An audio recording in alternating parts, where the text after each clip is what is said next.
Naniniwala ba kayo sa karma? Ako oo. Kung gaano katindi ang kasamaang dinulot mo sa kapwa mo, siguradong higit pa ang balik nito sa'yo. Jonas po ang pangalan ko. Itong story ko po ay tungkol kay Karen, isang babaeng nakatira dito sa amin. Merong pamilya si Karen. Meron siyang asawa, si Fernan, at may isa silang anak, Alice ang pangalan. Halata sa kanila na hindi sila maayos na pamilya. Laging napapabayaan itong si Alice. Kapag may event sa school, wala man lang umaattend para kay Alice. Nakakaawa nga yung bata. Tinutulungan na lang ng mga teacher niya kasi mukhang wala talaga silang makukuhang tulong sa mga magulang. Driver ng bus itong si Fernan. Lagi siyang wala. Kapag umuwi sa bahay, lagi namang tulog. Si Karen madalas sarili lang niya ang iniisip niya. Akala mo baga single pa rin na babae. Dalaga. Laging nasa sayawan at inuman. Pero may sikreto itong si Karen.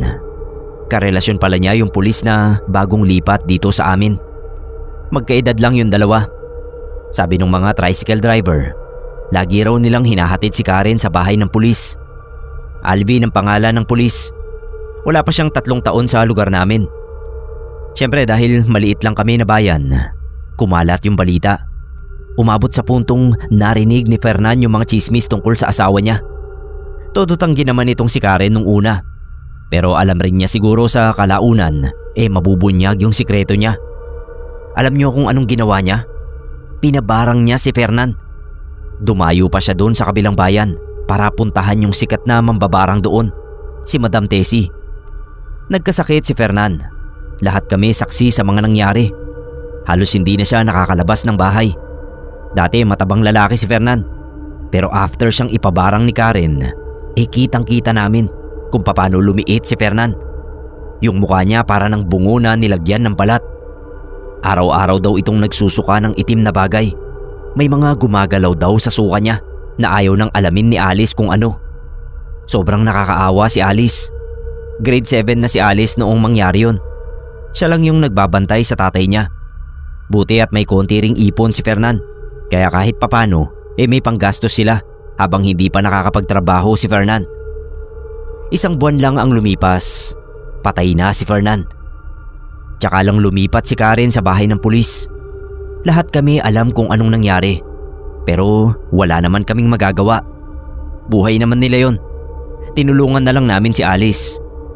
Sa pagkakaalam ko, dinala siya ni Kapitan sa bahay ng lola niya sa father side. Dito na gumanti yung karma sa buhay nila Karen. Si Alvin na disgrasya sa trabaho. Pinasok daw nila itong kuta ng sinasabing pinagpupwestuhan ng mga adik. Isa si Alvin sa nanguna. Nagkaputukan.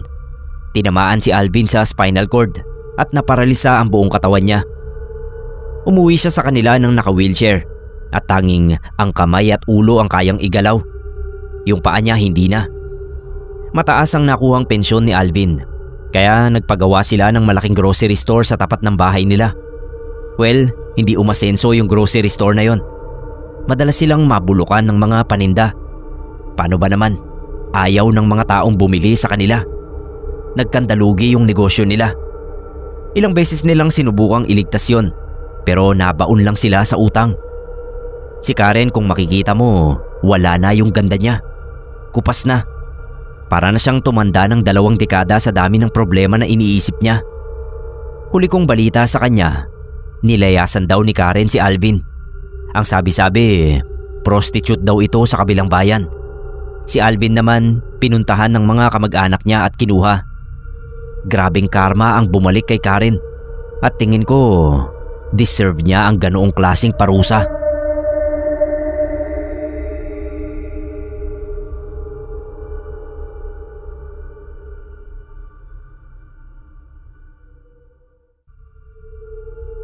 Ang isi-share ko po sa inyo na kwento ay personal kong nasaksihan bilang ako ay anak ng kasambahay ng isang mambabarang. Hindi na lang po ako magbabanggit ng mga pagkakakilanlan dito, pero sabihin na rin natin na ang amo ni Mama ay hindi lang isang mambabarang kundi isa ring doktor. Isa siyang doktor ng mga hayop at napakabait niyang tao, pero sa likod noon ay yung kakaibang kakayahan niya na nakapatay rin ng tao. 11 years old ako noon. Nakatira kami ni Mama sa bahay ni Doc dahil wala naman siyang mapag-iiwanan sa akin. Single mother kasi ang mama ko at dahil naawa si Doc sa sitwasyon namin ay pumayag siyang makisama na rin ako sa kanila. Basta tutulong din ako ng ilang magagaang gawain. Siya rin kasi yung nagpapaaral sa akin sa isang private school. Isa pa nga palang kondisyon ni Doc sa amin ni Mama ay wag na wag naming ipapaalam sa kahit na sino ang pagiging mambabarang niya. Hindi ko nga alam kung paano siya nagkakaroon ng mga kliyente. Gayong sikreto naman ang isa pang trabaho niya. Isang gabi nagising kami ni Mama sa kakaibang ingay na nagmumula sa isang kwarto kung saan ginagawa ni Doc ang mga pagriritual niya.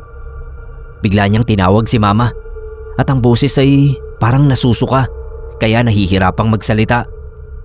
Nagmamadaling pumulas si Mama at bilang usiserong bata, edi sumunod ako. Hindi yun ang unang beses na nakita ko yung tawagin na lang nating barang room ni Doc. Minsan ay inuutusan niya akong kumuha ng kandila roon o kung ano paman dahil may tiwala raw siya sa akin na hindi ako maglilikot. Siyempre hindi ko sinisira ang tiwala niya sa akin dahil sa murang edad ko noon ay alam ko na ang ginagawa niya. Tinawag ni Doc si Mama dahil hindi siya makaalis sa kinaluluhuran niya. Nakadipa siya at naninigas dahil nakagapos daw siya kahit wala naman kaming nakikitang tali. Pinaabot ni Doc kay Mama ang isang baso na may lamang malapot na likido. Pinabuhos niya yun sa kanyang sarili at sinunod naman ni Mama.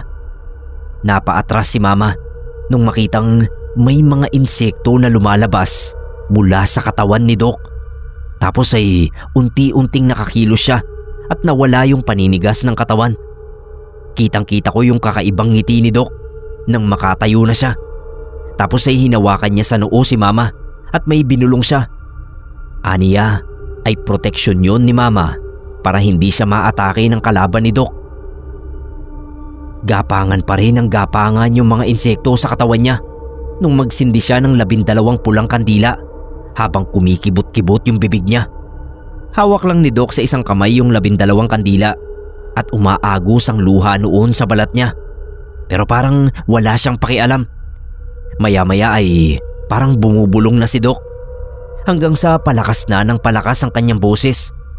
Hindi namin maintindihan ang sinasabi niya dahil parang pinaghalong Ilonggo at Latin. Mabilis siyang nagsasalita tapos maya-maya ay huminto siya. Pagkatapos ay may bilanggit na pangalan ng lalaki. Kumuha ng 1/4 na papel si Doc at nagsulat doon. Tapos maya-maya para siyang masusuka.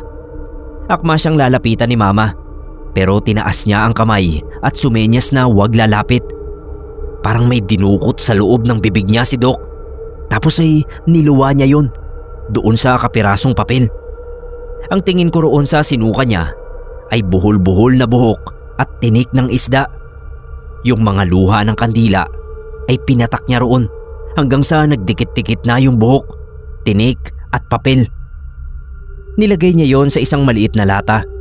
Tapos ay inutusan si Mama na painitan yon sa kalan sa kusina hanggang sa matunaw muli yung kandila at masunog ang papel. Tapos ay magpahinga na raw kami. Kinabukasan, parang walang nangyari. Mukha na ulit doktor si Doc at nagre-ready na siyang pumasok sa klinika. Pagkaalis niya ay tsaka sinabi ni Mama sa akin ang kwento sa kanya ni Doc ng umagang yon. May binarang daw pala si Doc. Tapos ay nagpagamot ang taong yon at pinababalik kay Doc ang barang. Pero lumaban siya kaya nangyari ang insidente nung nagdaang gabi. Binigyan daw ni Doc si Mama ng 5,000 piso dahil kung hindi sa tulong niya ay baka napatay raw ng kapwa mambabarang si Doc. Nailigtas pala ni Mama ang buhay niya nang ibuhos nito sa kanya yung laman ng baso na puti pala ng itlog. Yung pangalan naman na nakasulat sa 1/4 na papel ay yung pangalan ng mambabarang na gumanti kay Doc at ang sinuka niya ay ang sumpa na pinadala sa kanya. Binalik niya yon sa mambabarang at napatay ito ng painitan ni Mama ang lata na naglalaman ng pangalan niya. Hanggang sa mga oras na ito ay manghang-mangha ako sa pangyayaring yun.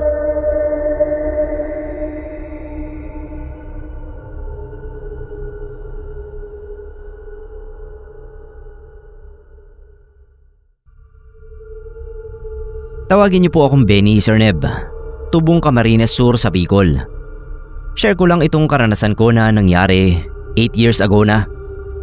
First time ko noon na magtrabaho. Si mama kasi merong kabatch nung high school na may malaking negosyo sa Makati. Tuwing mahal na araw, umuuwi sila dito para mag-celebrate ng Kwaresma at kasabay na ng birthday ng lola nila. Nung time na yon, naghahanap din sila ng empleyado at nireto ako ni mama. Pumayag naman ako.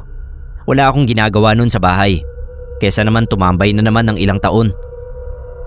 2 weeks muna akong nagte-training sa shop bago ko nakuha yung mga dapat gawin sa trabaho. Na-enjoy ko naman siya. Ang dami kong nakilala. Kaso may kumursunada sa akin. Libre kasi yung kain namin doon. Pagkatapos ng trabaho, kailangan naming umuwi doon sa bahay nila ate ko rin para doon kumain. Ang dami kong nadadaanan ng mga tambay. Merong isa na mainit yung mata sa akin. Anjo ang pangalan niya. Drug addict daw yun, sabi ng mga katrabaho ko. Kinikikilan niya ako ng pera lagi. Kaso ang liit na nga ng pera ko, magbibigay pa ako sa kanya. Sinumbong ko kay ate ko rin. Ang sabi sa akin, mag-iba raw ako ng street na dadaanan para hindi ko makasalubong si Anjo. Kaso ganun pa rin. Sinundan niya ako. Hindi na ako nakapagtimpi nung isang beses. Lumaban talaga ako. Magkasing laki lang naman kami ni Anjo. Halos match lang kami sa suntukan. Pero mas marami siyang kasama. Napuruhan ko si Anjo sa panga. Bumagsak siya sa lupa ng tulog. Doon na ako pinagkaisahan ng mga kasama niya. Nakatakas naman ako, pero ang dami kong tama sa katawan. Kinabukasan, may pumasok sa shop namin. Sila Anjo, kasama yung mga barkada niya. May nilaglag siyang papel sa desk ko at saka tinitigan ako ng matagal bago umalis. Isang pangungusap lang ang nakalagay doon sa papel. Patay ka sa akin mamaya. Nagdesisyon na ako nun. Babarangin ko si Anjo. Marunong ako dahil yung tito ko dating mambabarang. Tinuruan niya ako dati ng simpleng paraan kung paano mambarang ng isang tao. Basta raw galit ka sa taong yun ay gagana ang barang. Simple lang ang ginawa ko. Humuli ako ng ipis, tapos kumuha ako ng sinulid na kulay puti. Tinali ko yung sinulid sa paanan ng ipis, tapos binulungan ko yung ipis ng dasal na tinuro sa akin ng tito ko. Habang ginagawa ko yon ay nasa utak ko ang mukha ni Anjo. Tapos pinakawalan ko na yung ipis. Sakto naman nun na dumating yung isa sa katrabaho ko. Sabi niya wag daw akong dumaan doon sa pwesto nila Anjo. Nakaabang daw sila at may dala silang balisong. Hindi na ako pumunta sa bahay nila ate ko rin. Doon na ako sa office na tulog. Kinaumagahan, nakita ko yung ipis na pinakawalan ko. Nasa tsinelas sa ilalim ng kama. Yung puting sinulid, kulay pula na. Alam ko epektibo yung ginawa kong barang. Bungad agad ng mga katrabaho ko sa akin yung balita na patay na raw si Anjo. Bigla na lang daw itong nagsuka ng kung ano-anong bagay. Sinugod sa ospital pero hindi na raw napigilan yung pagsusuka niya hanggang sa binawian na nga ng buhay. Simula noon, natakot na sa akin yung mga tao doon sa lugar na yon. Kahit yung mga katrabaho ko, pati si ate ko rin. Alam nilang ako yung gumawa noon kay Anjo, pero wala silang ebidensya. Anong magagawa ko? Pinagbantaan na yung buhay ko. Siyempre, lalaban din ako. 4 months ang lumipas, umalis na rin ako doon. Pero hindi ako umuwi sa amin. Naghanap ako ng ibang trabaho. Sa ngayon dito na ako sa Valenzuela nakatira at naghahanap buhay. Wala pa naman akong nakakalaban dito, kaya hindi ko na uli nagamit pa yung kakayahan kong mambarang.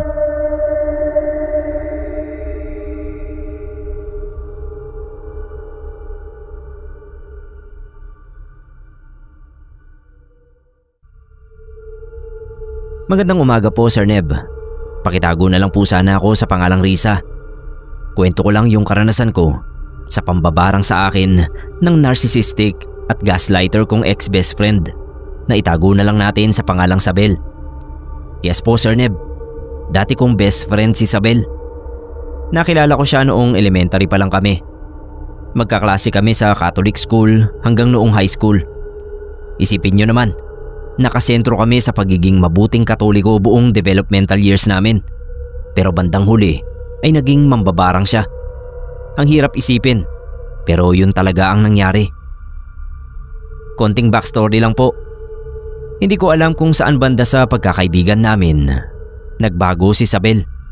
Kasi ang natatandaan ko ay siya pa yung laging nagyayaya sa akin na magsimba o kaya ay sumali sa kahit na anong klase ng organization na may kaugnayan sa simbahan. Mula Children's of Mary, Youth Ministry, Choir Ministry at lahat ng pwedeng salihan. Lagi akong sinasali ni Sabel. Sa totoo nga ay dahil sa pagiging aktibo ko sa simbahan, kaya ako nakilala yung guardian ko. Nagkaroon ako ng guardian na hindi tao. Bukod doon, sa tulong ng mga nakilala kong madre sa isang convent na naging guest namin sa event, ay natuto akong gumamit ng Latin prayers para sa proteksyon ko at kagalingan sa karamdaman. Si Sabel din ang pasimuno kung bakit nakilala ko yung mga madre na yon. Habang tumatagal, may mga nakakapansin sa mga kakilala namin na masama ang trato sa akin ni Sabel. Parati kaming magkasama pero pinapahiya niya ako sa mga tao, lalo na kapag may mga kumakausap sa akin.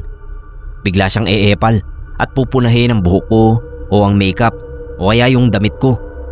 Basta hahanap siya ng kapintasan ko. Tapos pupunahin niya in a way na hindi halata na gusto niya akong ipahiya. Halimbawa, "Ay Risa, parang may muta ka. Wait, alisin ko." Tapos siya na mismo yung susundot sa mata ko para maalis kuno yung muta. Tapos tatawa siya ng mahina, sabay magsasorry sa kausap ko. Sasabihin niya na medyo clumsy ako, pabaya. Kaya ayaw daw niya na mag-isa akong gumagala. Tapos ayun, siya na yung kausap ng kausap ko. Ganon siya, parang ayaw niya na wala sa kanya yung atensyon. May history din yan si Sabel na sinisiraan ako sa mga manliligaw ko. Kesyo velcro person daw ako na ayaw nang lumayo sa taong napapalapit sa akin. Ewan ko kung ano pang sinabi niya sa manliligaw ko. Basta tumigil yung isa dun. Tapos noong kinonfront ko si Sabel, sinabi lang niya na at least daw ay nalaman ko na hindi ganoon kaseryoso sa akin yung lalaki. So nang sumunod na beses na may nanligaw sa akin, ay hindi ko na pinaalam sa kanya. Kaso nalaman pa rin niya at pinipilit niya ako na ipakilala sa kanya yung lalaki. Sa sobrang manipulative niya, ay napapayag niya rin ako. Tapos ayun, harap-harapan ko ay kung ano-anong kinukwento niya sa manliligaw ko. Mga embarrassing moments ko noong elementary at high school. Buti na lang pagkatapos noon ay tuloy pa rin sa panliligaw sa akin si Jerome at sinagot ko na nga siya. Nung sagutin ko si Jerome, mas lalong lumala yung pagiging narcissistic ni Sabel. Hanggang sa yun na nga, marami na ang nakakapansin. Ultimo si Jerome ay nakasagutan na niya dahil sa hindi magandang pagtrato sa akin. Bandang huli ay binlock ko na sa lahat ng social media. Pati sa number ko, binlock ko na rin si Sabel. Pero pinupuntahan niya pa rin ako sa bahay at sinasabihang nagkaroon lang ng boyfriend ay nagbago na. Hindi ko siya pinapansin. Panay patama siya sa Facebook na siniscreenshot ng mga kakilala ko para ipakita sa akin. Pero hindi ko pinapansin. Nag-focus ako sa relasyon namin ni Jerome at sa pagsiserve sa simbahan. Nakikita ko pa rin si Sabel sa simbahan pero hindi na siya kasing active ng dati. Akala ko nga ay okay na ang lahat dahil kinat off ko na siya sa buhay ko. Pero isang araw, nagulat na lang ako na nasa tapat na ako ng bahay nila Sabel. Hindi ko alam kung paano ako napunta roon. Dahil ang alam ko ay bibili lang ako ng lutong ulam sa kanto. Tapos noong aalis na ako, biglang kumirot ng sobra yung mga talampakan ko na parang nakatapak ako sa mga matutulis na bagay. Doon biglang nagparamdam yung guardian ko. Kasabay ng paglutang ng exorcism prayer of Saint Michael the Archangel sa utak ko. Kaya nirecite ko yun habang unti-unting humahakbang. English version ng exorcism prayer ang ginamit ko, pero sobrang bisa pa rin dahil nawala yung pagkirot sa talampakan ko. Nakauwi naman ako sa bahay na takang-taka sa nangyari. Palalampasin ko na lang sana yon kasi naisip kong baka na-miss ko lang din si Isabel, kaya napunta ako roon sa kanila. Pero noong nag-divination ako para matanong ang guardian ko kung bakit sumakit yung talampakan ko at bakit bigla siyang nagparamdam, ay kinilabutan ako. Sir Neb, bali yung guardian ko nga pala ay hindi rektang sumasagot sa tanong. Ang pwede ko lang itanong sa kanya ay answerable by yes or no. So medyo tricky kung paano ko nalaman na si Isabel ang nambabarang sa akin. Yes po, barang talaga ang ginawa niya. At mabuti na lang na alerto talaga yung guardian ko dahil malakas na klase raw ng barang ang ginagamit sa akin ng best friend ko. So nagdasal lang ako noon. Inulit ko yung exorcism prayer of Saint Michael, pati Saint Benedict protection prayer at the Lord's prayer. Lahat yan nirecite ko in Latin. Tapos nag-rosary na rin ako in Latin. Kung itatanong nyo kung nakaramdam ba ako ng takot pagkatapos noon, ang sagot ko ay hindi. Payapang payapa ang kalooban ko at walang alinlangan sa isip at puso ko. Dahil ang katuwang ko sa lahat ng aking ginagawa ay ang Diyos. Mga 1 linggo pagkaraan nun ay nagising na lang ako sa pagkakatulog dahil sa pinong sakit na naramdaman ko sa pisngi ko. Parang may kumagat na insekto na makamandag. Pakiramdam ko kasi ay uminit yung pisngi ko at kinukutkot ang laman. Tinignan ko sa salamin pero wala namang bakas ng kagat. Nilagyan ko lang ng yelo para mawala yung kirot. Tapos natulog na uli ako. Sa isip ko noon, paggising sa umaga ay patitignan ko sa doktor dahil baka magkaroon ng allergic reaction.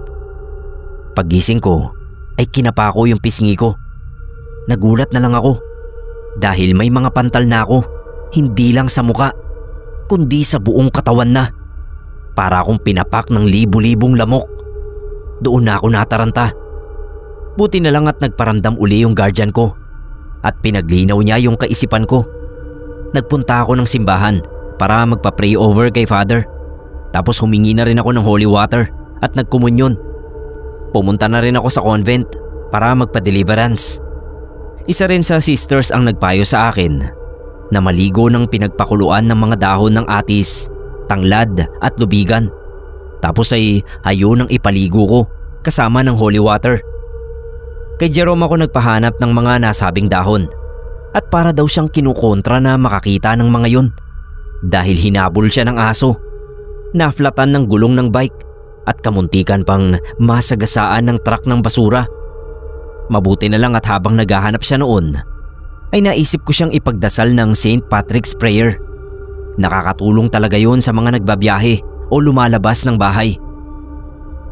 Nung malapit na siyang makarating sa bahay, ayun na yung sobra-sobra yung pangangati ng katawan ko. As in biglaan na yung mga pantal parang nagmumula sa ilalim ng balat ko yung pangangati. Pinigilan kong kamuti ng mga yun at sa halip ay nagdasal lang muli. Naniniwala talaga ako na malakas ang kapit ko sa itaas dahil yung ramdam kong parang kumikibot-kibot na yung balat ko sa sobrang kate ay unti-unting nawawala. Naiiyak pa ako noon kasi lumalabas sa isipan ko yung mukha ni Isabel.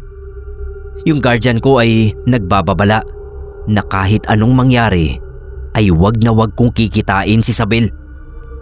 Tinanong ko siya kung balak ba akong patayin ni Isabel at ang sagot niya ay hindi. Ibig sabihin pala ay balak lang talaga akong pahirapan ni Isabel. Gusto ko sana siyang harapin para itanong kung bakit niya ako binabarang. Pero kabilin-bilinan nga ng guardian ko ay wag nang kikitain pa ito. Kaya hindi ko na malalaman pa kung bakit ganoon katindi ang galit niya sa akin. Gayong siya naman itong pabida sa aming dalawa. Pagdating ni Jerome ay nakisuyo ako na siya na yung magpakulo sa mga dahon. Habang hinihintay na kumulo ang mga yon, ay pinupunasan niya ako ng holy water. Sobrang hapdi, Sir Neb. Pakiramdam ko noon ay talop-talop ang balat ko, kahit hindi naman. Sinasabi ko kay Jerome ang nangyayari at napapapaltak na lang siya sa sobrang disappointment. Sabi pa niya ay may mga nagkukwento sa kanya na binabaliktad daw ni Isabel ang kwento. Ang pinamamalita raw nito ay kinat off ko siya dahil threatened ako sa kanya dahil siya raw ang unang niligawan ni Jerome. Puro talaga siya kasinungalingan. Pagkulo ng mga dahon ay pinalamig ko na muna yon bago dinagdagan ng holy water. Pagkatapos ay dinasalan ko ng exorcism prayer. Tapos habang nagdarasal ako ay kinausap ko pa sa isipan ko yung guardian ko kung pwede ba niya akong tulungan na mas i-reinforce yung pagdarasal para tuluyan nang mawala ang barang sa akin. Normally ay hindi sumusunod sa kagustuhan ko yung guardian ko. Hindi ko siya nauutusan o anuman. Pero sa pagkakataong yun, siguro ay naawa na sa akin dahil nakikita niyang nahihirapan ako. Namalayan ko na lang na sinasabayan ako ng guardian ko sa pagdarasal. Damang-dama ko yung lakas niya na parang lumulukob sa akin dahil uminit yung katawan ko. Pero yung init na masarap at comforting. Pagkatapos naming magdasal ay pinaligo ko na yung tubig. Sir Neb, unang buhos pa lang parang gusto ko nang tumigil dahil parang tinutuklap ang balat ko. Tapos narinig ko sa isipan ko yung boses ng guardian ko na sinasabing tignan ko ang balat ko. Nanlaki yung mga mata ko pagkakita sa mga insekto na parang maliliit at maiitim na salagubang na nakadikit sa balat ko. Kumakagat sila pero habang nabubuhusan ng tubig ay bumibitaw at nalulusaw pagbagsak sa sahig. Tiniis ko yung hapdi hanggang sa nakita kong wala ng mga insekto ang nakakapit sa akin. Doon lang ako nakahinga ng maluwag. Kinabukasan, wala nang bakas ng mga pantal. Ganun lang kadali na nawala yun. Wala pang 24 oras. Kaya lalong lumalim ang pananampalataya ko. Wala akong ginawa kahit na ano laban kay Isabel. Basta nagdasal lang ako ng nagdasal na sana mawala ang bisa ng barang niya sa akin. Ni wala akong sinindihang kandila. Purong dasal lang ang ginawa ko. Akala ko ay tapos na roon ang lahat. Hanggang sa tinawagan ako ni Jerome isang araw at sinabing may malaki siyang pantal sa tiyan. Pinakita niya sa akin through messenger at nagulat ako. Kasing laki yun ng palad at umbok-umbok pa. Nag-divination ako noon at tinanong ang guardian ko kung gawa ba yun ni Isabel kasi malakas ang kutob ko na siya ang may gawa noon. Siya agad ang pumasok sa isipan ko at hindi nga ako nagkamali dahil ang sagot ng guardian ko ay oo. Doon na ako nakadama ng matinding galit kay Isabel. Bakit kasi dinamay niya si Jerome? Ang laki ba talaga ng problema niya sa akin? Kaya ultimo mahal ko sa buhay ay dinadamay niya. Pinapunta ko si Jerome sa bahay. Kung ano yung dasal na ginamit ko sa akin ay ginamit ko rin sa kanya. Pati yung mga dahon-dahon na pinakuluan, ginawa ko rin kay Jerome. Hindi naman siya mareklamo pero hindi maipinta ang mukha niya dahil sa sakit. Hindi ko alam kung mas matindi ang ginawa ni Isabel kay Jerome kasi halos 2 weeks din bago nawala yung pantal niya. Kino-consider na nga namin na magpa-albularyo pero ayaw niya dahil may tiwala raw siya sa prayers ko. At ayun nga, sa awa ng Diyos ay gumaling din si Jerome.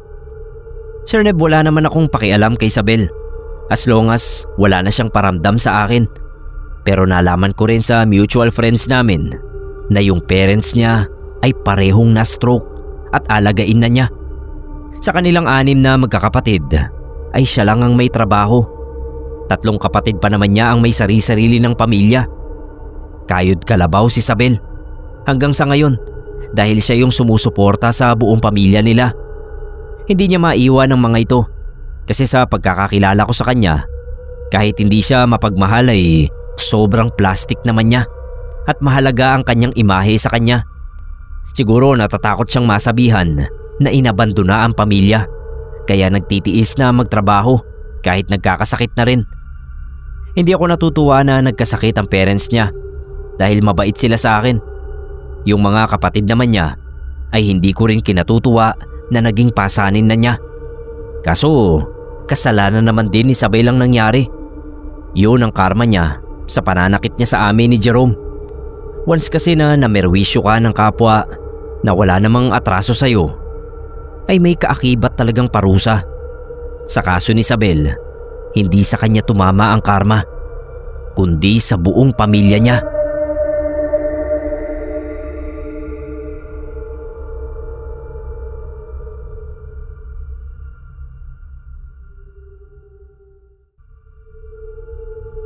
Itago niyo po ako sa pangalang Kulas. Noong high school pa lang ako, nakasaksi ako kung paano mambarang ng isang tao. Ganito kasi, magsasaka ang tatay ko. Minana niya yung malawak na palayan nila lolo. Simula bata pa ako, pagsasaka na ang hanap buhay ng pamilya namin. 4 kaming magkakapatid, 2 babae at 2 lalaki. Ako yung panganay. Lahat kami tumutulong sa pagsasaka sa palayan, kahit yung mga babae kong kapatid. Lugi ang palayan kapag dinaanan ng peste o kaya bagyo. Madalas na umuutang si Papa sa mga negosyante, lalo na kung hindi namin naani yung dapat na aanihin namin dahil sa bagyo o peste. Kaso nung panahon na yon, merong isang negosyante na gumigipit sa amin. Richard ang pangalan niya. Meron siyang malaking palabigasan sa market. Nung malaman niya na sinangla ni Papa yung maliit na bahagi ng palayan, inalok niya agad si Papa na siya na raw ang bibili ng lahat ng lupa namin. Siyempre hindi pumayag si Papa. Yun na nga lang yung hanap buhay namin. Kakamkamin niya pa. Kahit pa siguro gaano kalaki yung alok niya, hindi basta-basta ibebenta ni Papa yung lupa. Nagalit si Richard. Simula noon kapag bibilhin niya yung palay namin, binabarat niya si Papa. Binababa niya yung presyo. Siyempre kailangan pang itawid ni Papa sa kabilang barangay yung mga ani namin para lang maibenta sa tamang presyo. Dagdag gastos yun. Paulit-ulit na panggigipit ang ginawa ni Richard sa amin. Kinuntsaba niya pa yung ibang negosyante na pagtulungan kami. Umabot sa puntong wala na kaming mautangan. Galit na galit noon si Papa. Nakikita niya kaming mga anak niya na minsan ay asin na lang ang ulam. Ang tanging meron kami, bigas. Nagpasya na noon si Papa. Gaganti raw siya. Sinama niya ako. Nagmotor kami paakyat doon sa may bundok. Merong isang kubo doon. Kumatok si Papa. Pinapasok naman kami. Nalaman ko na isa pala itong mambabarang. Sinabi ni Papa na gusto niyang maghirap muna yung negosyanteng si Richard bago ito mamatay. Tinanong nung mambabarang kung may dala ba siyang gamit ni Richard. Meron daw. Nilabas ni Papa yung panyo na nakalagay pa sa plastic. Nagsimula na yung mambabarang. Una gumawa siya ng maliit na manika na gawa sa dayami. Nilagay niya yung panyo sa gitna ng katawan ng manika. Tapos naglabas siya ng garapon na merong kakaibang insekto na noon ko lang nakita. Kulay itim at merong matalas na pangil. Hanggang ngayon hindi ko pa rin alam kung anong tawag sa insekto na yon. Nilagay niya yung manika sa loob ng garapon. Tapos nilagay niya yung garapon sa may altar na may nakatayong santo na merong sungay. Dinasalan niya yon. Yung insekto pumasok doon sa katawan ng manikang gawa sa dayami. Pagkatapos magdasal, sabi nung mambabarang 2 araw daw munang maghihirap si Richard bago ito mamatay. Ang laki ng binayad ni Papa doon sa mambabarang. Makalipas nga ang 2 araw, nabalitaan namin na patay na si Richard. Si Papa hindi man lang nagulat. Nakita kong tinitigan ni Mama si Papa ng masama. Hindi pala alam ni Mama na gagawin niya yon. Simula noon, naging malungkutin na si Papa. Parang nakonsensya rin siya sa ginawa niya. Pero para sa akin, tama lang yung ginawa ni Papa. Kung hindi niya ginawa, baka umabot kami sa puntong ibenta na yung lupa namin kay Richard. Para sa akin, kasalanan niya yon kung bakit napilitan si Papa na ipabarang siya.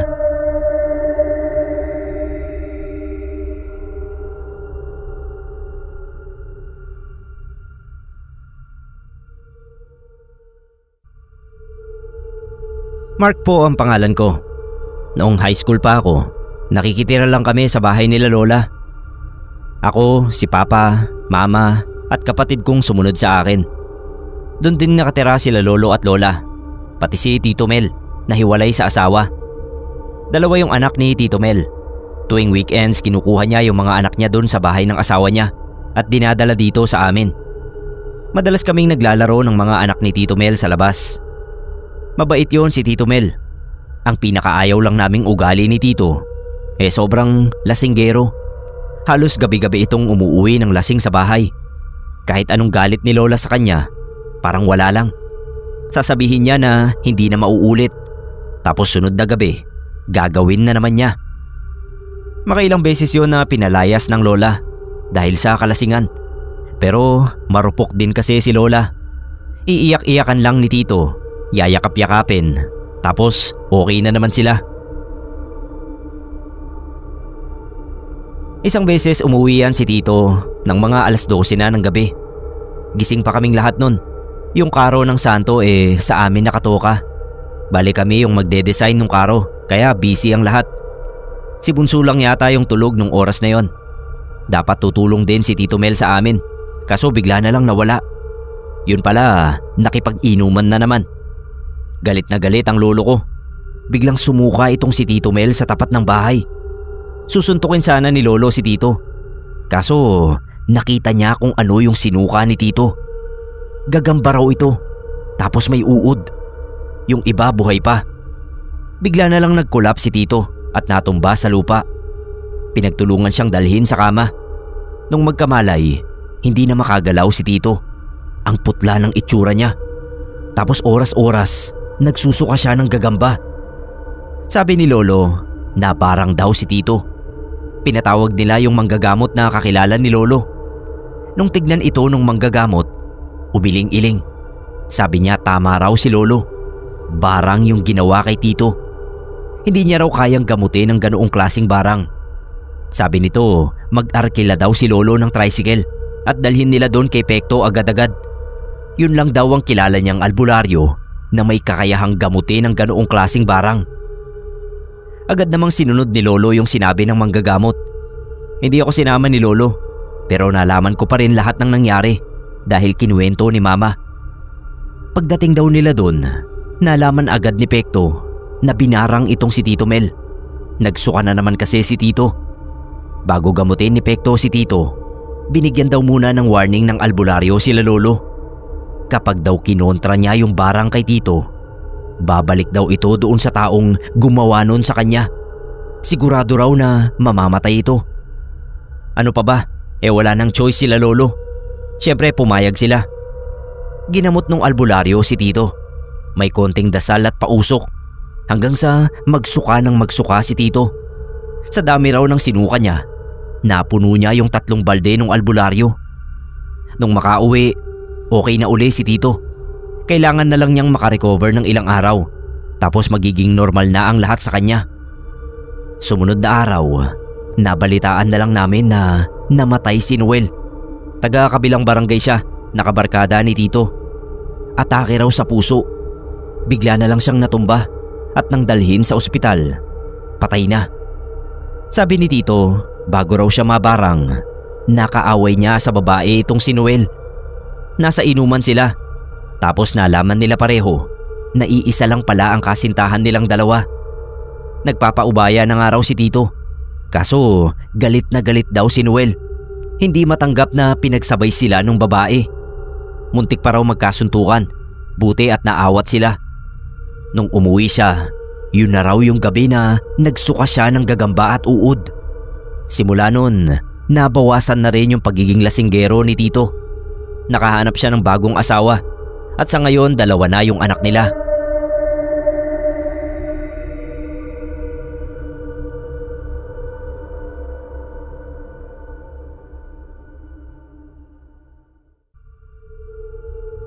Share ko lang po ang dahilan ng kamatayan ng mga dati kong amo.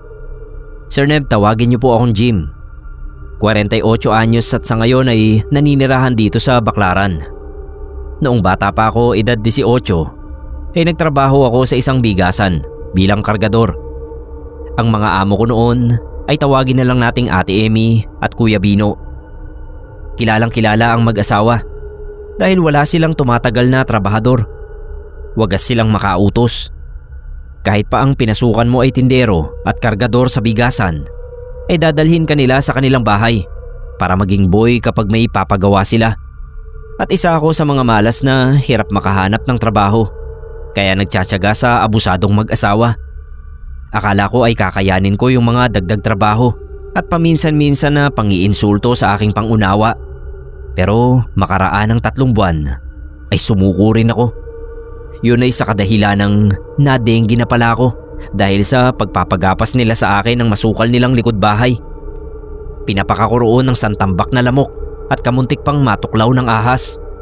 Kung hindi pa ako nag-collapse sa palengke, hindi ako mauospital. 2 linggo akong na-confine. Sinagot nila yung gastos, pero nung makarecover ako, ay nalaman ko na kalahati pala roon ay kailangan ko raw bayaran. Ang gusto nila ay pagtrabahuhan ko sa kanila yon. Nagkabaranggayan kami. Mabuti na lang at ako ang pinaniga ng barangay dahil napatunayan ko na sina Kuya Bino talaga ang may kasalanan, kaya ako nadengge. Bandang huli ay binayaran pa nila ako ng karagdagan para lang hindi ko napalakihin ang gulo at iakyat sa husgado. Ginamit ko yon sa pag-a-apply sa pabrika. Sa akin ay ayos naman ang lahat, pero hindi sa aking nanay. Galit na galit siya at gustong gumanti. Doon ko nalaman na ang aking nanay pala ay may nalalaman sa pambabarang. Hindi niya kinailangan ng kahit na anong gamit mula kina Kuya Bino at Ate Emmy. Buong pangalan lang nila ang ginamit ng nanay ko. Tapos kumuha siya ng mga batang ipis at yun ang sinawsaw sa dugo ng manok. Pagkatapos ay pinisa niya ang bandang puwetan ng mga insekto. May lumabas na kulay puting laman doon. Pagkatapos ay nilagyan yon ni nanay ng tinik ng rosas. Nilagay niya sa isang garapon yung 2 ipis. Tapos ay binulungan bago pinakawalan. Makaraan ng 3 araw ay dumapo kay nanay ang isa sa 2 ipis. Wala na yung tinik sa puwetan. Nilagay niya sa isang hiwalay na lalagyan yung ipis at dinadasalan niya tuwing hapon ng Martes. 5 araw naman ang nagdaan bago bumalik yung isa pang ipis at wala na ring tinik sa puwetan.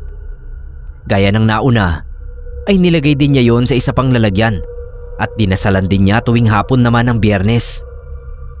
Hindi nagtagal at kumalat ang balita na nagkasakit na sina Kuya Bino at Ate Emmy.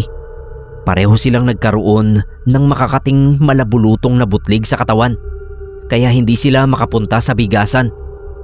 Yung isang anak nila ang nag-manage noon habang nagpapagamot sila. Nung malaman ni nanay na nagpatingin sa albularyo yung mag-asawa, ay naghanda siya.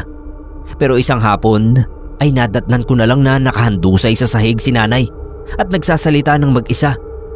Tandang-tanda ko ang sinabi ng nanay ko na hindi niya aalisin ang barang kina Ate Emmy at Kuya Bino. Naghamon pa siya na hanapin daw siya ng tumawag sa kanya. Sa dami raw ng naagrabyado ng mag-asawa, ay mahihirapan ng mga ito na tukuyin kung sino ang kalaban. Sir Neb, hindi ko alam ang gagawin ko noon, pero hindi ko malapitan si nanay. Natatakot ako dahil iba ang boses na lumalabas sa kanya. Boses ng isang lalaki. Pagkatapos ay bigla siyang lumutang ng mga kalahating talampakan sa sahig. Umuungol siya na parang galit na hayop bago bumagsak. Paglapat niya sa sahig ay dali-dali siyang bumangon. Pagkatapos ay kinuha yung lalagyan ng mga ipis. Kitang-kita ko yung gigil sa mukha ng nanay ko nang ilabas niya ang mga yon. Pagkatapos ay tapakan hanggang mamatay. Sabi ni nanay ay tinuluyan na niya yung mag-asawa. Hanggang sa huli raw kasi ay tumatanggi pa rin sa kasalanan. Pinatawag daw nung gumagamot sa mag-asawa ang espiritu ni nanay. Tapos nang sabihin ni nanay na kaya niya pinahihirapan ng mag-asawa ay dahil abusado sa mga trabahador, ay tumatanggi ang mga ito. Doon siya napuno ng husto. Kaya nang makawala siya sa gapos ng albularyo, ay tinuluyan na niyang patayin ang mga ito. Sir Neb, namatay nga sina Kuya Bino at Ate Emmy. Naghihinala ang ilang kaanak nila na ako ang may gawa nun. Pero wala naman silang rektang katibayan. Kaya sa loob ng 3 dekada ay puro hinala lang sila. At sakali mang may gawin sila laban sa akin, handa kami ng nanay ko na harapin sila.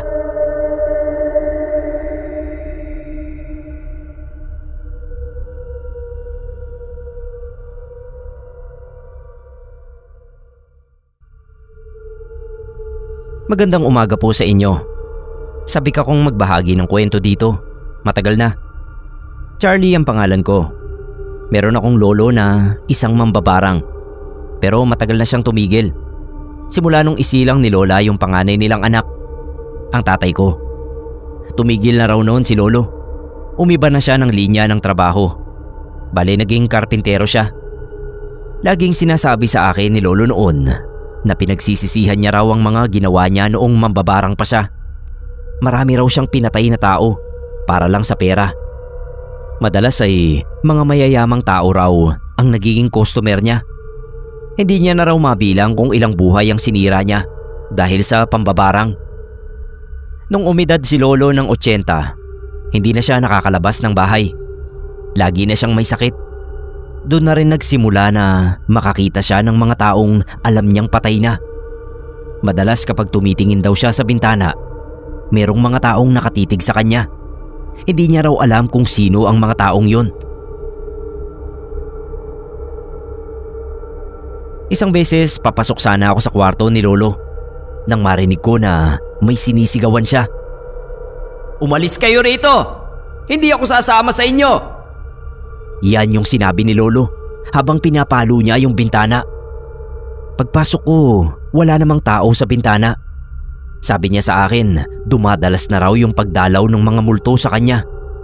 Kahit si Lola natatakot na rin para kay lolo. Baka raw nag-uulyanin na. Pina-check up namin si lolo, pero lumabas sa resulta na maayos naman ang pag-iisip ni lolo. Pero lagi niya pa rin sinasabi na may multo sa bintana. Isang hapon pumasok ako sa kwarto ni lolo. Inutusan ako ni lolo na iligpit ko raw yung mesa doon sa kwarto. Ginawa ko naman. Nakahiga lang noon si lolo sa kama. Tapos bigla niyang sinabi sa akin na sinusundo na raw siya ng mga taong binarang niya. Natakot ako nun. Binilisan ko yung ginagawa ko. Lumamig bigla yung hangin. Bumigat. Ako na raw ang bahala kay lola. Yan ang sabi ni lolo.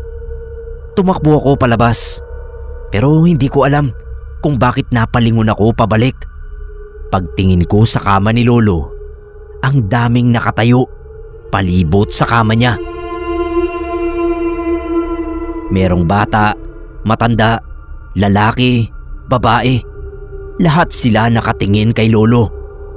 Yung takot gumapang sa buong katawan ko. Yun ang unang beses na nakakita ako ng multo.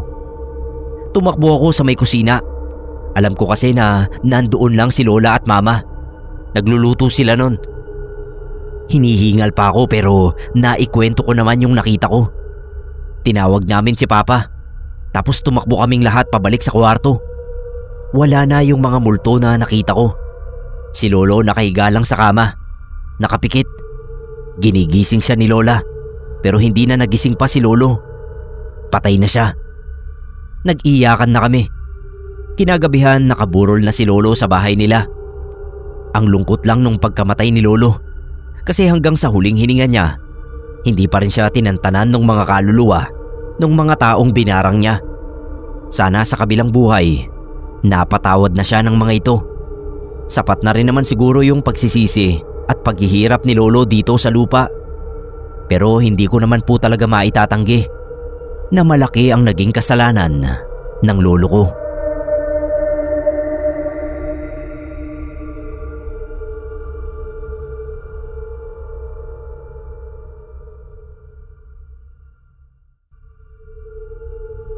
Magandang araw po. Ako si Elaine. Isa sa mga makapagpapatunay na totoo ang barang. Minsan ko po yung naranasan sa buhay ko. Tubong probinsya po ako, mula sa isla ng Siquijor. Pero nang tumuntong ako ng 3rd year high school, ay napalipat ako sa Maynila. Kinupkup ako ng tita Meng ko na siyang nagpaaral sa akin hanggang kolehiyo. Wala naman po kasi siyang anak. Bali ako na lang yung tinuring niyang anak. Since yung asawa niya po ay nang ibang bansa at hindi na bumalik sa kanya.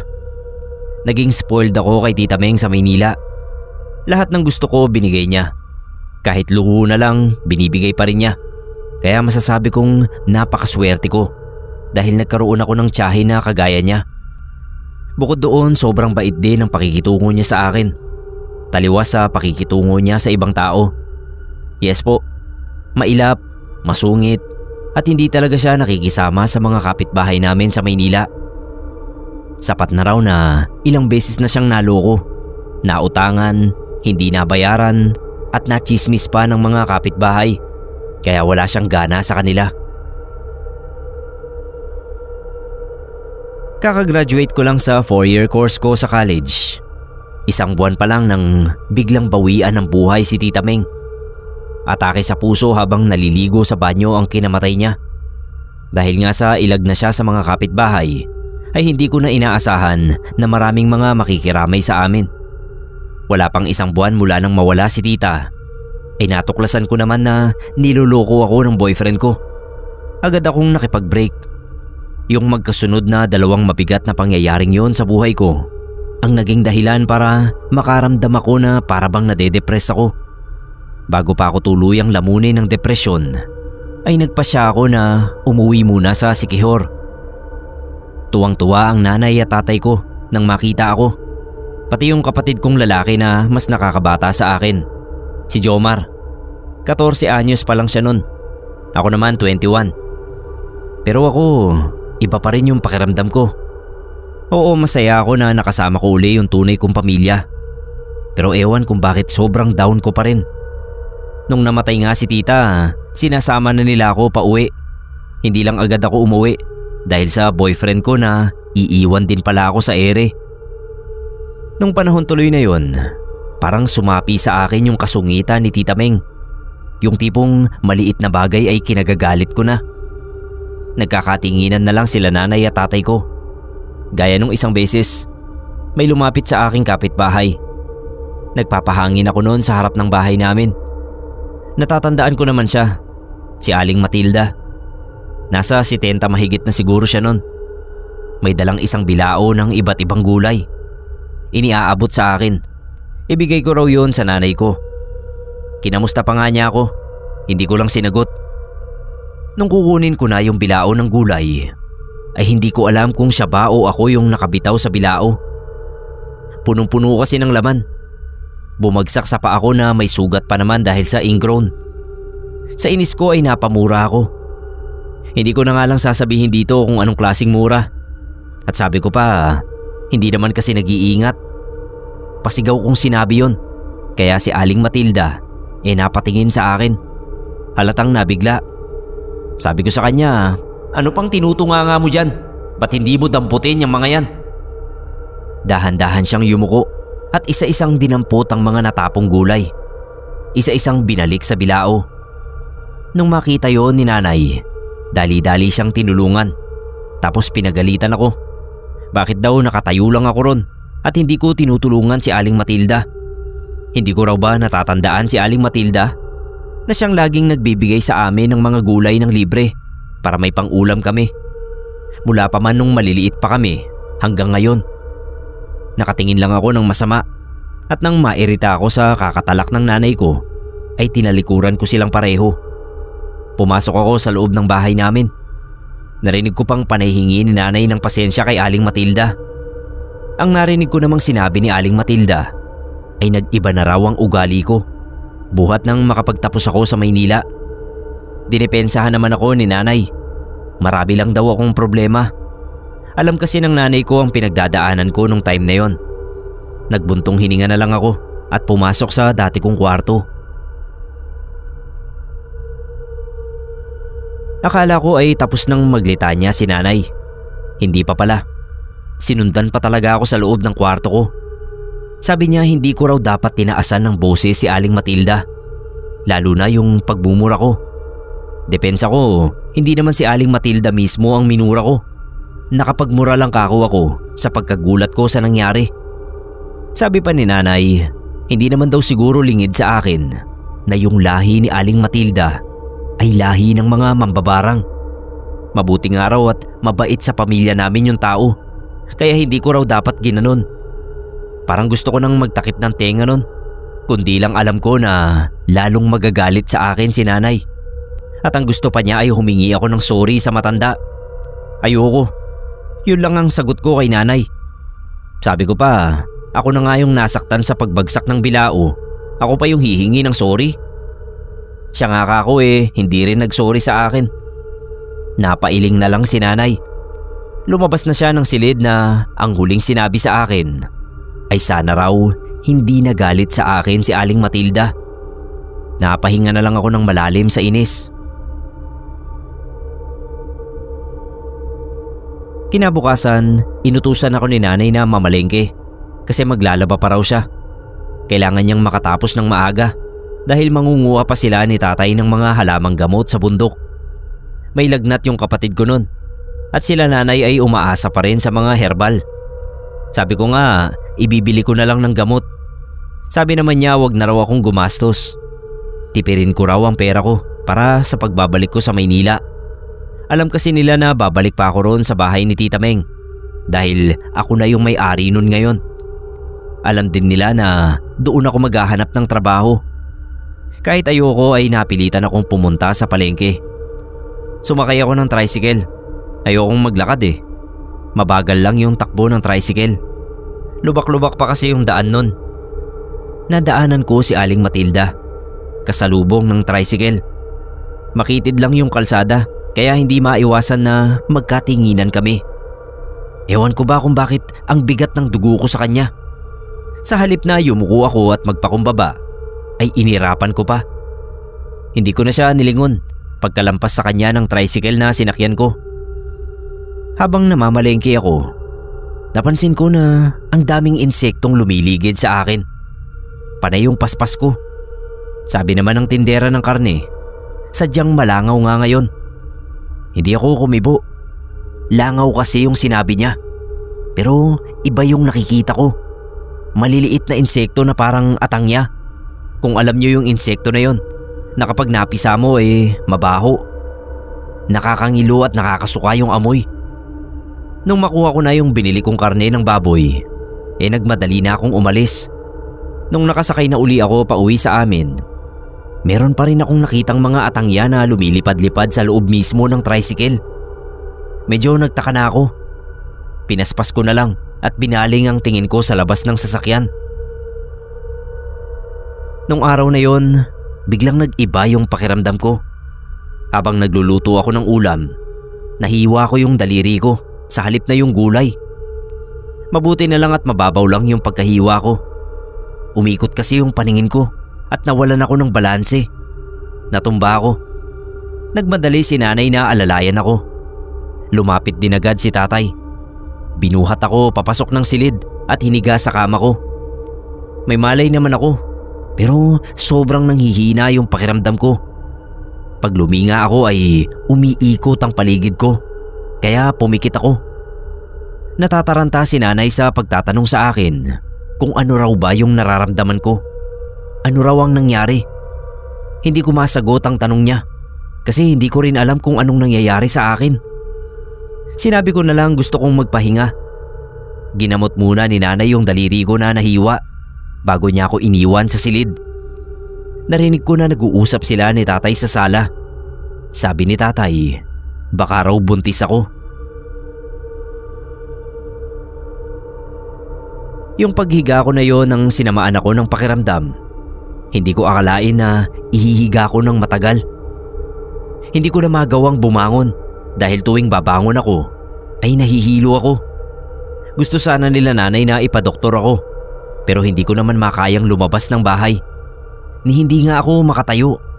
Kaya ang tinawag na lang ni tatay ay isang hilot. Kilala naman yung hilot sa amin. At kapag mga mababaw na sakit lang, ay nagagawa naman niyang pagalingin. Maliit pa kaming magkakapatid, si Aling Salve na ang laging gumagamot sa mga lagnat namin, trangkaso at kapag napipilayan kami. Kaya sanay na yung katawan namin sa kanya. Pero sa pagkakataon na yun, ay hindi ako mapagaling ni Aling Salve. May binulong siya kay nanay na narinig ko. Sabi niya, sa tingin niya ay hindi lang ako basta nilalagnat o sinasamaan ng pakiramdam. Binabarang daw ako. May hinuli siyang insekto na nakita niya sa loob ng silid ko. Nakadapo sa bandang ulunan ng kama ko. Nagpakuha siya ng plastik kay Jomar. Doon niya sinilid yung atang niya. Dadalhin daw niya yon sa albularyo. Tawagin na lang natin Kadolfo. Medyo naalarma ako. Hindi pa man nakukumpirma na nababarang nga ako, ay kinilabutan na ako. Natanong ko agad ang sarili ko. Paano kung totoo nga? Si Aling Matilda agad ang naisip ko na pwedeng gumawa sa akin nun. Siguro ay nagalit talaga siya sa ginawa kong pagsusungit sa kanya at nung inirapan ko pa siya. Bigla tuloy akong nakaramdam ng pagsisisi. Nanlamig yung buong katawan ko sa takot. Lalo na nang umugong sa tenga ko yung insekto na hindi ko nakikita. Pero nararamdaman ko. Bumaling ako sa kaliwat kanan. Hindi ko talaga nakita. Nagtalokbong na lang ako ng kumot.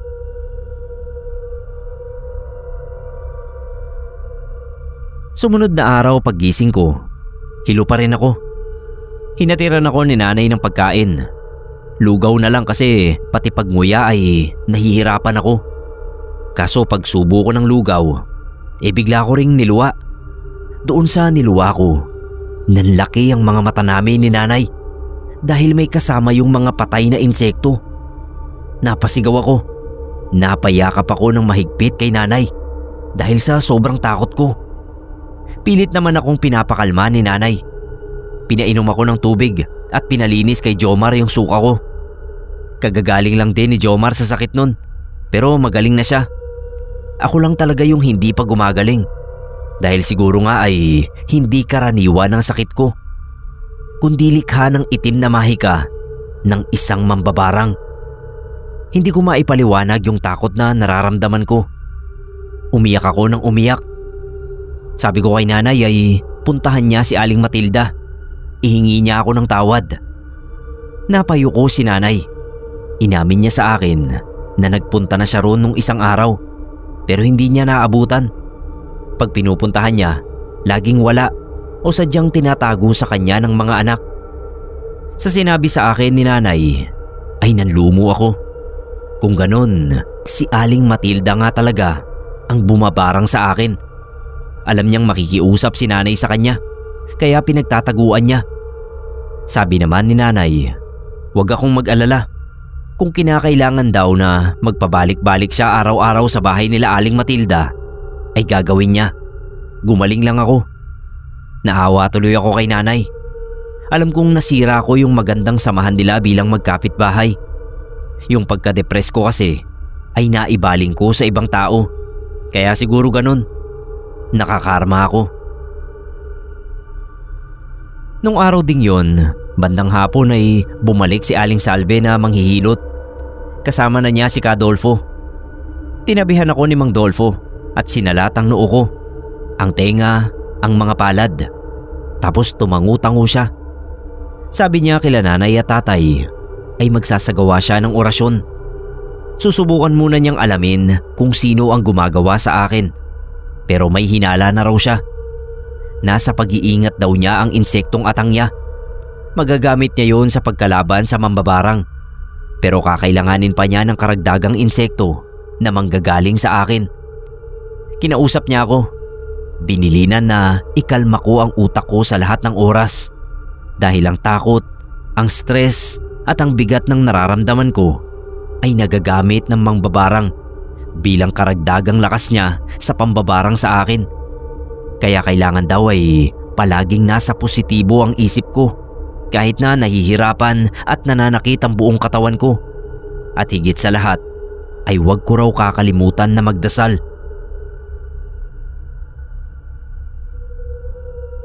Inumpisahan na akong gamutin ng albularyo. Pero nung unang gabi na yon na ginagamot niya ako, ay doon ko naranasan yung matinding pagpapahirap sa akin ng mambabarang na si Aling Matilda. Ang alam ko, pinilit kong makatulog noon kahit mailap sa akin ang antok dahil nga sa kalagayan ko. Pero nung makatulog naman ako, wala pa yatang ilang minuto ay dumilat uli ako. Pagdilat ko, ganun na lang yung gulat ko dahil naramdaman kong hindi na ako sa kama nakahiga. Kinapa ko yung hinihigaan ko. Ang nakapa ko ay lupa. Gusto kong bumangon o tignan man lang kung nasaan ba ako. Pero hindi ako makagalaw. Nagawa ko namang ilibot ang tingin ko sa paligid. Nasa loob pa rin naman ako ng kwarto ko. Yung hinihigaan ko lang talaga ang nag-iba. Ramdam na ramdam ko na nasa lupa ako nakahiga. At unti-unti ko ring naramdaman na nangangati ang bawat parte ng balat ko. Magmula sa talampakan hanggang sa noo. Para bang ginagapangan ng mga insekto. Napasigaw na ako. Tinawag ko sila nanay at tatay, pati kapatid ko. Humihingi ako ng tulong. Kaso parang walang nakakarinig sa akin. Pumikit ako. Inisip ko na nananaginip lang ako. Isang bangungot. Hindi yun totoo. Sobrang lapot na ng pawis ko. Hindi ko pa rin magawang kalmutin ang balat ko. Maya-maya pa ay nakita ko na ang mga insekto na isa-isang umaakyat sa katawan ko. Ang mga atangya. Nanunuot din sa ilong ko ang mabahong amoy nila kahit hindi naman sila napipisa. Lalo akong nahintakutan dahil nga naninigas yung katawan ko. Kahit anong puwersa ko sa mga kamay ko ay hindi ko maigalaw para kumamot o magpaspas. Tapos ay biglang lumitaw sa harapan ko ang nakakatakot na imahe ng mambabarang na walang muka. Hugis ng muka lang at buhok. Kasabay ng paglitaw nun ay yung pag-alingaw-ngaw ng halakhak niya sa buong kwarto. Umiiyak na ako, humihingi ng tawad. Pero nararamdaman ko pa rin yung matatalas na kuko ng mambabarang na unti-unting bumabaon sa liig ko. Sumisikip yung paghinga ko dahil doon. Naalala ko yung sinabi ng albularyo na palagi akong mag-isip ng mabuti dahil ang takot ko, ang stress at bigat ng damdamin ay nagagamit ng mambabarang bilang lakas niya. Kaya pilit kong kinakalma ang utak ko. Nagdasal ako. Inisip ang masasayang sandali ng buhay ko. Kahit napakahirap mag-isip ng ganun sa mga sandaling nasa bingit ka ng kamatayan. Sobrang effective pala.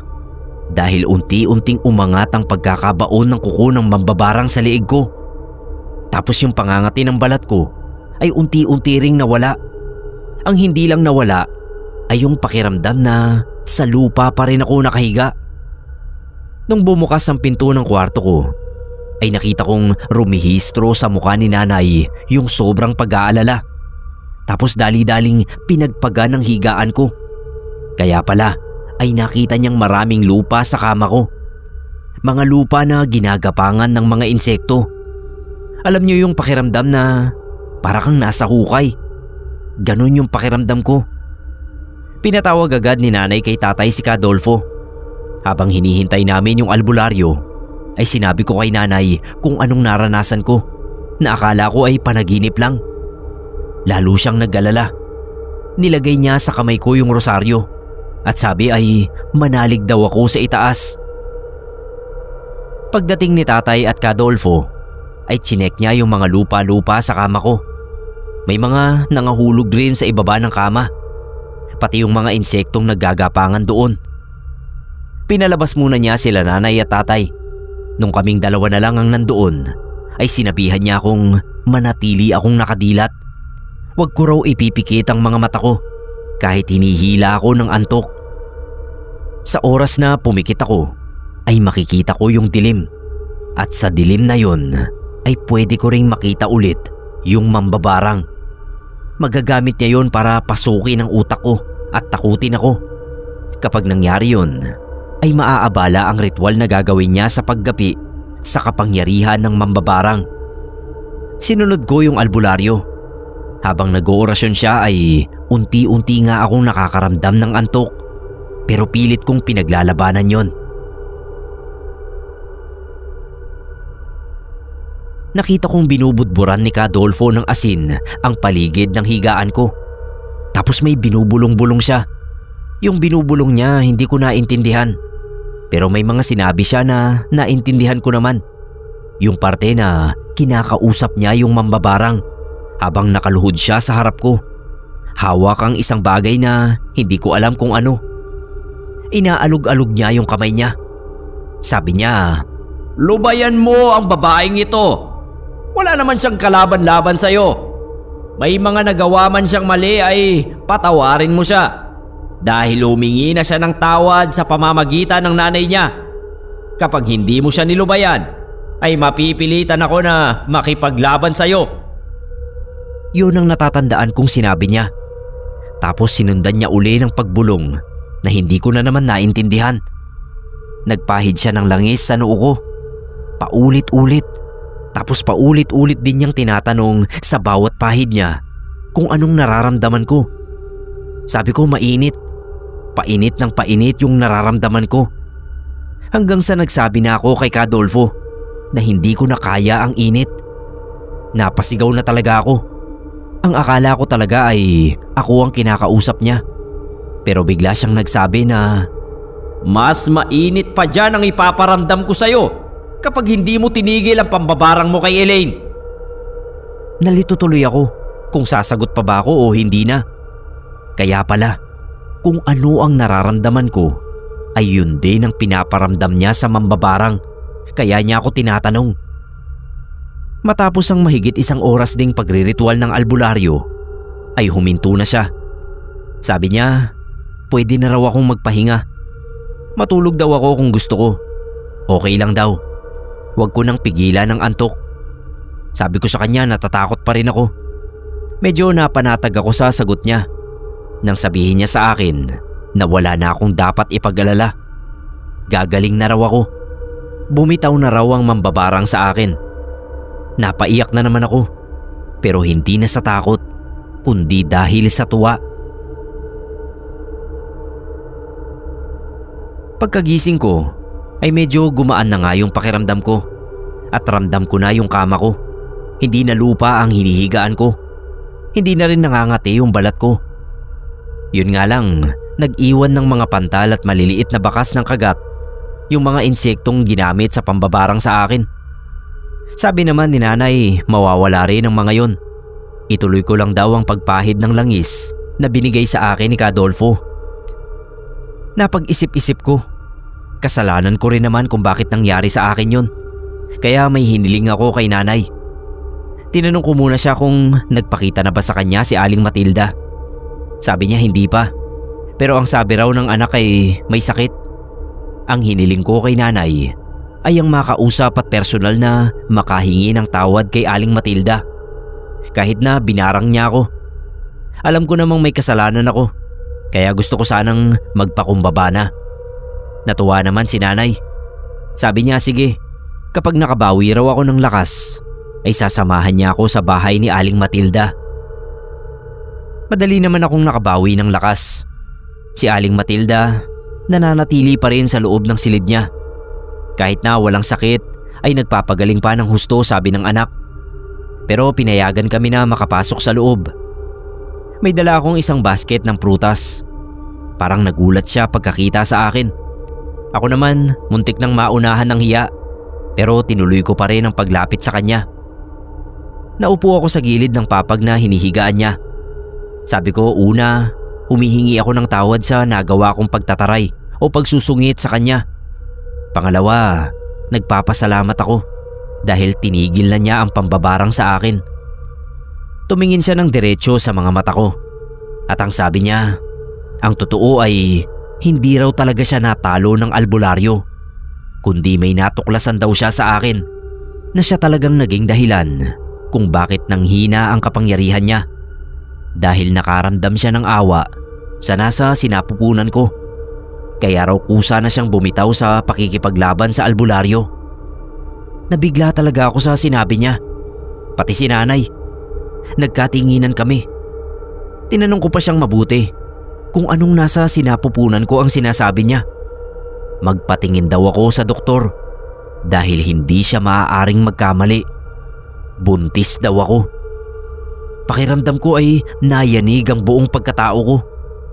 Binilang ko yung araw kung kailan huling may nangyari sa amin ng boyfriend ko bago ako nakipag-break sa kanya. At mukhang tama nga si Aling Matilda. May posibilidad na buntis nga ako. Tama rin pala ang duda ni tatay. Bago kami lumabas ng silid ni Aling Matilda ay nagpasalamat siya sa dala naming prutas. Humingi rin siya ng tawad sa pagpapahirap sa akin at binilinan ako na ingatan ko ang magiging anak ko. Tama po si Aling Matilda. Sa ngayon ay 9 na taong gulang na yung anak ko.